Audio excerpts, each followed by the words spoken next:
Bonjour à toutes et à tous, je m'appelle Olivier Bégin-Cahouette et je suis professeur agrégé en enseignement supérieur à l'Université de Montréal. Je suis également responsable du laboratoire interdisciplinaire de recherche sur l'enseignement supérieur, qui est un des plus grands regroupements de chercheurs en enseignement supérieur de la francophonie. Cette courte présentation porte sur l'évolution de l'internationalisation au Canada et plus particulièrement au Québec. Elle va s'articuler autour de deux idées principales.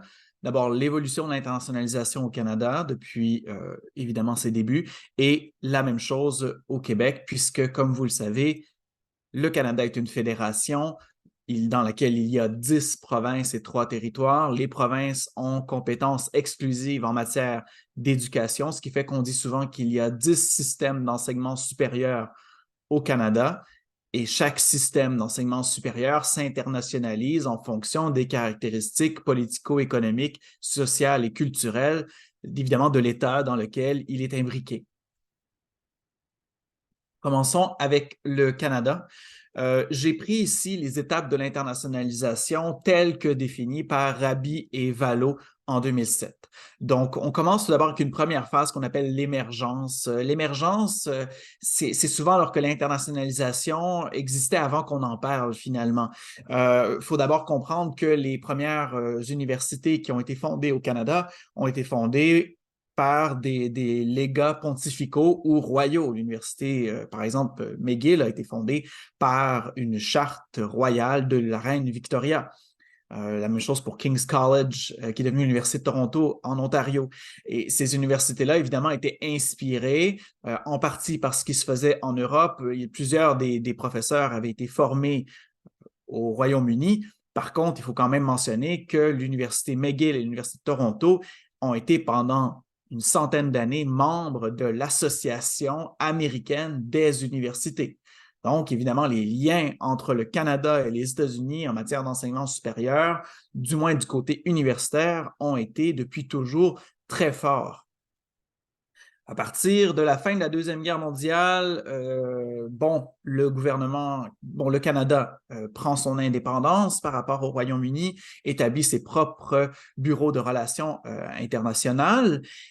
Et on peut remarquer qu'à la suite de la Seconde Guerre mondiale, la politique canadienne est orientée autour d'un internationalisme humain.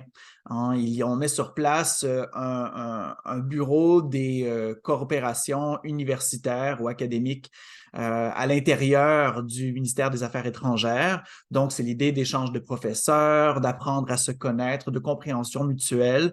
Et évidemment, avec la croissance de la guerre froide, le Canada, comme la plupart des pays occidentaux, multiplie les programmes d'aide au développement dans l'objectif, évidemment, de convaincre du moins des pays en voie de développement de se joindre au bloc capitaliste plutôt qu'au bloc communiste, donc au bloc de l'Est. On remarque les programmes d'aide au développement, notamment, qui seront très forts à ce moment-là. Par la suite, on peut parler, à partir peut-être des années 80, d'une expansion de l'internationalisation. L'expansion, en fait, c'est elle déborde de l'activité principale qui était la coopération internationale et se multiplient les différents types d'activités internationales. On va parler évidemment de mobilité sortante, désormais financée avec un programme fédéral, évidemment des campus délocalisés, des MARI, milieux d'apprentissage en réseau international, ou COIL. Tout ce qu'on parle d'internationalisation sur le campus se multiplie. Les programmes conjoints, les co-tutelles de thèse, qui existaient déjà, mais là, vraiment, la double diplomation prend de plus en plus d'importance. Et évidemment, le recrutement d'étudiants internationaux qui prendra encore plus d'importance à la phase suivante, la recherche internationale.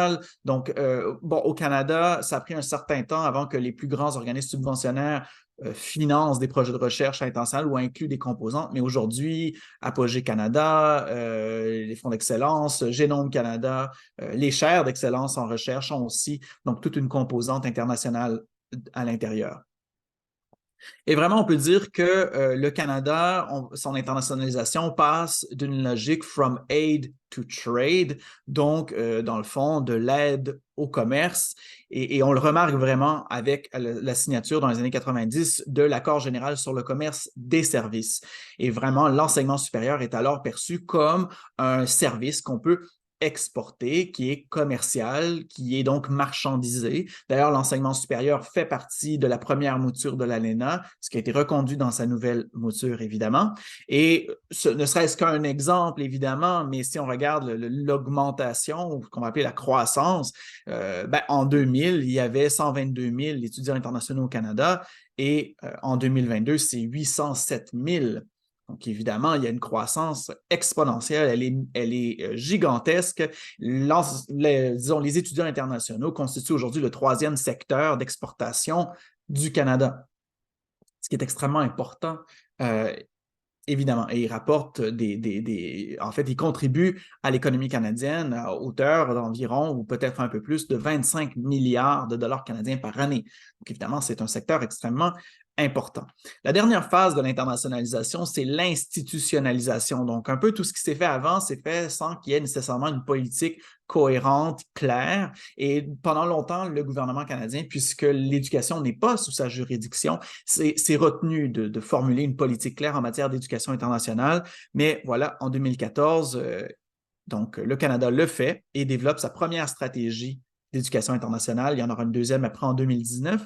Notons que ça ne semble pas empêcher les universités d'institutionnaliser le processus d'internationalisation. Déjà en 2006, 91% des universités incluaient l'internationalisation dans leur plan stratégique. C'est 96% en 2014. Et probablement que ce chiffre a continué à augmenter si c'est encore possible. Donc, vraiment, et à partir de ce moment-là, évidemment, les universités réfléchissent à des façons donc d'institutionnaliser, d'avoir des politiques claires avec des attributions de responsabilité, des budgets qui sont consacrés. Évidemment, les bureaux internationaux sont communs et sont présents dans presque toutes les universités et dans la plupart des établissements collégiaux aujourd'hui. Mais évidemment, puisque l'internationalisation dépend du contexte politico-économique, social et culturel dans lequel sont imbriqués les systèmes d'enseignement supérieur, on peut se douter que le Québec, qui a un système d'enseignement supérieur quand même assez distinct du reste du Canada, que son internationalisation, du moins au début, était aussi distincte. On pourrait dire que le Québec est passé d'une société distincte à un petit exportateur.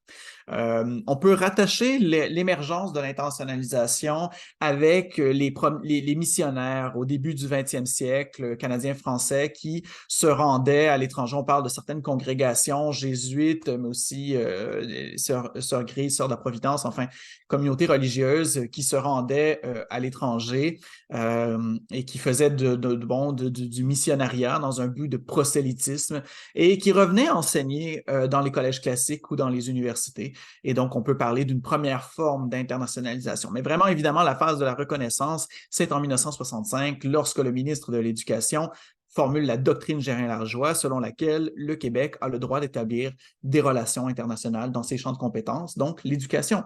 Et à partir de ces années-là, le Québec multiplie les ententes bilatérales, par exemple les ententes d'exemption de droits de scolarité, d'abord avec la France, qui a vraiment servi de pôle afin de légitimer cette initiative, mais par la suite avec d'autres pays francophones en Europe, et on a multiplié les ententes d'exemption de droits de scolarité avec des pays comme en Nouvelle-Calédonie, puis en Madagascar, puis évidemment d'autres pays du Maghreb et d'autres pays d'Europe. Donc voilà, c'est un peu c'est une période donc où l'internationalisation est vue comme un pilier de la paradiplomatie québécoise afin de promouvoir le caractère distinct de la province. Évidemment, les années 70, le Québec fait quand même partie du Canada et les établissements collégiaux et universitaires voient se multiplier les appels à projets de l'ACDI, donc à l'époque, l'Agence de coopération pour le développement international, aujourd'hui Affaires mondiales Canada, et donc évidemment les universités et les collèges ainsi que les cégeps, évidemment, contribuent à ces projets de coopération internationale. On remarque un peu la même chose d'augmentation, ou en fait de diversification des activités internationales. Donc, tout ce qui est mobilité sortante, internationalisation des programmes, internationalisation de la recherche. Le Québec lui-même va développer aujourd'hui plus d'une quinzaine d'ententes de financement de projets de recherche bilatéraux, que ce soit avec Israël, avec le Brésil, avec le Mexique, avec le Chili, avec la France, avec l'Allemagne, etc. Donc, évidemment, il y a tout ça. la coopération internationale demeure, prend de moins en moins de place, évidemment. Les étudiants internationaux prennent aussi de plus en plus de place. Et notons d'ailleurs qu'au Québec, c'est peut-être ça aussi, c'est qu'il n'y avait pas une logique de générer des revenus avec les étudiants internationaux dans les années 80-90, même début 2000. Et en fait, ce qu'on remarque, c'est qu'au niveau des cégeps, les étudiants internationaux servent notamment à maintenir des programmes en vie, en région, servent à la vitalité, évidemment, de ces régions-là aussi plus éloignées. Au niveau des universités, on remarque que c'est au Québec où la proportion d'étudiants internationaux au doctorat est la plus élevée. En fait, aujourd'hui, c'est 53% de tous les étudiants au doctorat dans les universités québécoises qui sont des étudiants internationaux. C'est énorme. Donc, évidemment, le développement s'est fait peut-être sur une logique un peu différente d'aller chercher, donc de recruter les meilleurs cerveaux, surtout dans l'espace francophone, de s'inscrire dans un grand mouvement pour la recherche en français, évidemment. L'institutionnalisation suit un peu les mêmes époques. Les premiers bureaux internationaux, j'ai mis l'exemple de l'Université Laval, il y en a probablement avant, mais en 1999, mais disons que les années 2000, les débuts des années 2000 est vraiment une période charnière en matière d'internationalisation et d'institutionnalisation de l'internationalisation. C'est d'ailleurs à cette époque-là aussi qu'est fondé Cégep International, donc au départ, en 92. Donc au départ, c'est 28 cégeps, puis c'était pour répondre à des projets de coopération internationale. Puis à partir de 2002, le Cégep International va regrouper l'ensemble des cégeps et en 2014 sera intégré comme direction des affaires internationales de la Fédération des cégeps. Notons 2002, pourquoi cette date-là est importante? Le Québec dépose et font la première stratégie d'internationalisation de l'éducation sous le gouvernement du Parti québécois. Encore une fois, le Québec veut promouvoir son caractère distinct. C'est la première province à déposer une stratégie d'internationalisation. Elle le fait aussi avant la stratégie fédérale. Et le Québec, donc, promouvoir son caractère distinct, on y parle d'avoir un siège à l'UNESCO, on y parle évidemment de projets bilatéraux, on y parle aussi d'exportation, de promotion de son savoir-faire, mais aussi, et ça c'est important, de mobilité étudiante sortante. Le Québec se distingue entre 2002 et 2014 par la proportion d'étudiants québécois qui se rendent dans le cadre de leurs études à l'étranger, qui est supérieure à ce qu'on observe dans les autres provinces. Évidemment, ça affecte aussi le travail des bureaux internationaux qui sont d'abord un peu dans la coopération, puis tranquillement qui vont bouger vers la mobilité sortante. Mais n'empêche, je rajoute une phase de déstructuration, restructuration parce que le Québec, dans ses idéaux sociodémocrates et dans la façon dont son système d'enseignement supérieur avait été construit, il n'y avait pas cette idée de générer des revenus. Mais on voit à partir de 2007 avec la politique internationale du gouvernement du Québec et c'est réaffirmé dans la politique du gouvernement du Québec de 2017, donc 2 politiques sur les gouvernements libéraux, que le gouvernement aimerait beaucoup que les établissements d'enseignement supérieur recrutent davantage d'étudiants à l'extérieur des ententes d'exemption et donc d'étudiants internationaux qui paient des droits de scolarité. En fait, ils souhaitent que le Québec se rapproche de ce que les autres provinces font déjà depuis le début des années 90. C'est réaffirmé dans la vision internationale de 2019 du gouvernement du Québec, qui dit d'ailleurs « fier en affaires partout dans le monde ». Donc, il y a cette idée de nationalisme économique un peu. Donc, recruter dans les pays francophones, mais en même temps, générer des revenus avec les étudiants internationaux. On va voir tout le débat qui prend place autour des droits de scolarité, mais en fait, on avait jusqu'à récemment une déréglementation des droits de scolarité qui a contribué aussi à un accroissement du recrutement, mais qui a aussi créé des disparités entre les établissements. De plus en plus d'établissements québécois font affaire avec des agents de recrutement à l'international, alors que c'était quelque chose qui était assez rare au Québec comparativement à l'Ontario, par exemple.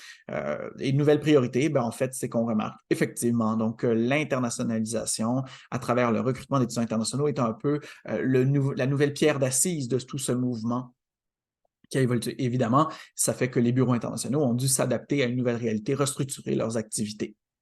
Voilà. Je vous remercie beaucoup pour votre attention. Avant de vous laisser, je vous indique que nous allons offrir ce printemps le premier cours crédité en français sur l'internationalisation de l'enseignement supérieur. Le cours est offert à l'Université de Montréal.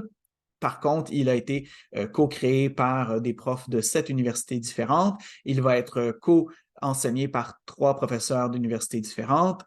Et bref, je vous incite évidemment, je vous encourage à vous y inscrire. C'est un cours qui est destiné aux professionnels de l'internationalisation actuellement en exercice. On y parle des différentes activités internationales, des stratégies d'internationalisation et des politiques d'internationalisation. On y parle de la gouvernance des bureaux internationaux, etc.